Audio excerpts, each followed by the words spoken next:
Título: Sombras del pasado. En las calles de Buenos Aires, Diego Ferrer y su hermano Esteban crecieron en el mundo del crimen. Esteban, ambicioso y despiadado, dirigía robos a gran escala, mientras que Diego soñaba con escapar de esa vida. Todo cambió cuando conocieron a Valeria, una mujer con un pasado oscuro y una conexión peligrosa con la mafia. El amor entre Diego y Valeria creció en secreto, pero Esteban, consumido por los celos, lo consideró una traición. En medio de un atraco fallido, Esteban fue asesinado por un sicario desconocido. Diego, acusado de su muerte y perseguido por la policía y la mafia, huyó con Valeria. En su búsqueda de respuestas, descubrieron que Esteban había robado un botín millonario y que alguien muy poderoso lo quería recuperar. Los viajes los llevaron a Brasil, donde infiltraron un cartel en busca de pistas. Perseguidos sin descanso, lograron huir a Europa con la ayuda de un hacker llamado Sebastián. Justo cuando creían haber encontrado la paz en Italia, una misteriosa carta llegó a su escondite. Nos volveremos a ver. Al poco tiempo, notaron que los estaban vigilando. Un enemigo en las sombras estaba moviendo los hilos, obligándolos a una última confrontación. Ahora, Diego y Valeria deben decidir: seguir huyendo o enfrentarse al peligro y acabar con la amenaza de una vez por todas. Sombras del pasado, segunda parte. Diego y Valeria sabían que su paz en Italia no duraría mucho. La carta con la firma, y era una advertencia.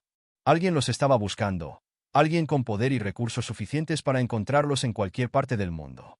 Los primeros días intentaron ignorarlo, pero pronto comenzaron las señales. Un auto negro estacionado frente a su casa durante horas, llamadas de números desconocidos que se cortaban en cuanto respondían, y rostros familiares en las calles de Florencia. Diego entendió que no tenían otra opción. Debían actuar antes de que los atraparan. Decidieron contactar a Sebastián, el hacker que los ayudó en el pasado. Él les confirmó lo que temían. Había actividad en la deep web sobre un hombre llamado Icaro, un criminal que controlaba una red secreta de información y sicarios. Su organización estaba vinculada con el asesinato de Esteban y el robo del botín perdido. Sebastián logró rastrear una transacción sospechosa en Suiza. Parecía que alguien estaba pagando enormes sumas de dinero para obtener información sobre ellos. Diego y Valeria tomaron una decisión arriesgada: volar a Zúrich e infiltrarse en la organización de Icaro para descubrir quién estaba detrás de la cacería. Un juego de sombras en Suiza. En Zúrich, adoptaron nuevas identidades y comenzaron a moverse entre círculos criminales, haciéndose pasar por traficantes de información. Finalmente, lograron infiltrarse en una reunión secreta donde descubrieron la verdad. Icaro no solo los buscaba por venganza, sino porque Valeria era la clave para acceder a una cuenta secreta que su padre había dejado años atrás con millones en criptomonedas. El padre de Valeria, antes de desaparecer, había asegurado su fortuna con un código de acceso biométrico vinculado a su hija. Icaro no podía acceder al dinero sin ella. Por eso, la estaban rastreando desde el principio, pero había un problema mayor. La mafia rusa también estaba detrás del mismo dinero. Y ellos no querían a Valeria viva, solo necesitaban sus datos para forzar la entrada a la cuenta. La trampa. Diego y Valeria idearon un plan. Harían creer a Icaro que estaban dispuestos a entregarle el acceso a cambio de protección, pero en realidad usarían la información para enfrentarlo con los rusos y provocar el caos. La reunión final se organizó en un rascacielos en Dubái, donde tanto Icaro como los rusos se encontrarían para negociar. Diego y Valeria jugaron su última carta. Filtraron información falsa a la Interpol para que interviniera justo en el momento clave. Cuando la reunión estalló en violencia, ellos aprovecharon la confusión para escapar con la clave de la cuenta. Sebastián, desde una ubicación segura, transfirió el dinero antes de que alguien pudiera reaccionar. ¿Un nuevo comienzo o el fin? Con millones en su poder, Diego y Valeria huyeron a un lugar aún más remoto, dejando atrás el caos que habían provocado. Pero antes de desaparecer por completo, recibieron un último mensaje anónimo. Aún no ha terminado. Disfruten mientras puedan. Y la sombra de Icaro seguía presente. ¿Realmente habían escapado? ¿O solo habían comprado un poco más de tiempo antes del próximo enfrentamiento? Sombras del pasado, parte 3. Un paraíso roto. Después de la operación en Dubái, Diego y Valeria se establecieron en una isla privada en el Pacífico, lejos del radar de la mafia y de Icaro. Con los millones transferidos, finalmente podían vivir la vida con la que siempre soñaron. Durante meses, disfrutaron del anonimato, creyendo que habían dejado atrás el peligro. Pero la paz no dura para siempre. Una noche, mientras Valeria dormía, Diego salió a la terraza y encontró un pequeño dron flotando frente a él. Antes de poder reaccionar, el dron proyectó un holograma, una imagen de Esteban, su hermano muerto, con una fecha y una coordenada.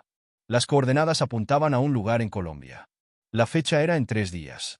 El mensaje solo podía significar una cosa: Esteban estaba vivo, o alguien quería que creyera eso. Regreso a la oscuridad. A pesar de las súplicas de Valeria, Diego decidió ir a Colombia. Contactó a Sebastián, quien logró rastrear las coordenadas hasta un complejo en la selva, aparentemente controlado por exmilitares y traficantes de armas. Con identidades falsas, Diego y Valeria viajaron a Medellín. Allí se encontraron con un contacto de Sebastián, un sicario llamado Raúl el Fantasma, que les confirmó lo impensable: Esteban nunca murió en el atraco. Su muerte fue fingida, y ahora era el nuevo socio de Icaro. Esteban había cambiado. Ahora dirigía una operación de tráfico de información y armas, y estaba a punto de hacer un trato con la mafia rusa para asegurar su control. Pero, ¿por qué había enviado el mensaje? ¿Era una trampa o un intento de advertencia? El encuentro con el pasado. En una lujosa mansión en la selva, Diego finalmente vio a Esteban por primera vez en años. Su hermano, al que creía muerto, lo miró con una mezcla de burla y nostalgia. Sorprendido: «¿Hermano? Siempre fuiste ingenuo». Diego sintió la rabia crecer dentro de él. «Jugaste con nosotros, fingiste tu muerte, nos traicionaste». Esteban sonrió. «No tenías que meterte en esto, pero ya que estás aquí, te haré una oferta. Únete a mí. Olvida todo lo que pasó. Tenemos el poder, el dinero y el control». Diego miró a Valeria. Sabía que nunca podrían confiar en Esteban. Pero antes de que pudiera responder, se escucharon disparos afuera. La mafia rusa había llegado antes de lo esperado. La última jugada. La mansión estalló en caos.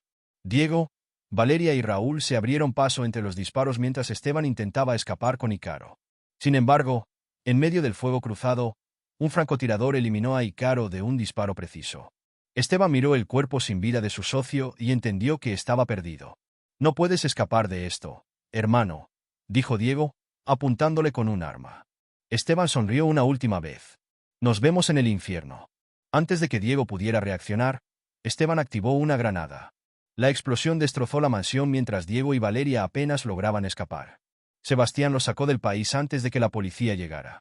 Con Icaro y Esteban muertos, finalmente estaban libres. O eso pensaban. Epílogo. Un nuevo enemigo.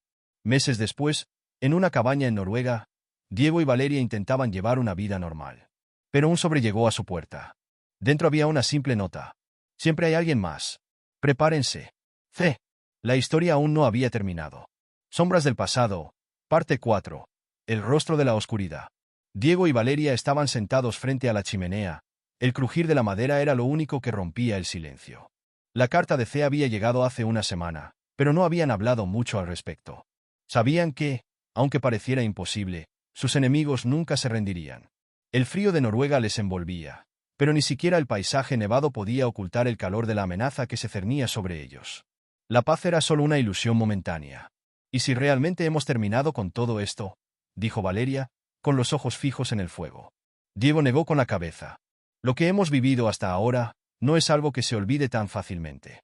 Icaro, Esteban. Ahora, C. Alguien más está en juego. Y no creo que sea alguien de nuestro pasado». Antes de que Valeria pudiera responder, el sonido de un teléfono interrumpió el aire pesado de la habitación.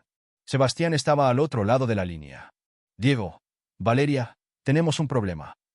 La voz de Sebastián sonaba tensa, como si cada palabra estuviera envuelta en peligro. «¿Qué pasa?», preguntó Diego, de inmediato poniéndose alerta. «He encontrado algo. Una red de información global, con conexiones que van mucho más allá de Icaro o Esteban. El hombre que se hace llamar C no es solo un jugador más en el mundo criminal, es alguien con recursos que ni siquiera imaginamos». Diego apretó los dientes. «¿Quién es? ¿De qué estamos hablando?». Sebastián dejó escapar un suspiro, como si estuviera dando un paso hacia lo inevitable. «C es más que un criminal. Es alguien con contactos dentro de gobiernos, corporaciones internacionales. Lo más peligroso, dentro de las Fuerzas Armadas. El poder que tiene es enorme. Este es un nivel completamente nuevo, algo mucho más grande de lo que hemos enfrentado hasta ahora». El aire en la habitación parecía haberse vuelto más denso. Valeria tomó la mano de Diego, con una mirada decidida. «Esto no va a acabar nunca, ¿verdad?», murmuró. «Ni de cerca», respondió Diego, con una fría determinación. Era claro que la tranquilidad que habían alcanzado era solo una pausa, y el enemigo que se avecinaba podría ser aún más peligroso que todo lo que habían vivido. Pero ya no podían correr más. No con este nuevo enemigo en el horizonte. Valeria levantó la mirada. Su rostro reflejaba la misma feroz voluntad que Diego sentía en su pecho. Entonces, ¿qué hacemos ahora? Preparamos el siguiente movimiento, respondió Diego, con una furia contenida. No estamos huyendo esta vez. Nos enfrentaremos a él. De una vez por todas. El destino estaba sellado. El verdadero enemigo había mostrado su rostro. Y esta vez, no sería una simple sombra del pasado, sino una amenaza más grande que todo lo que Diego y Valeria habían conocido. El futuro era incierto, pero la batalla final estaba a punto de comenzar.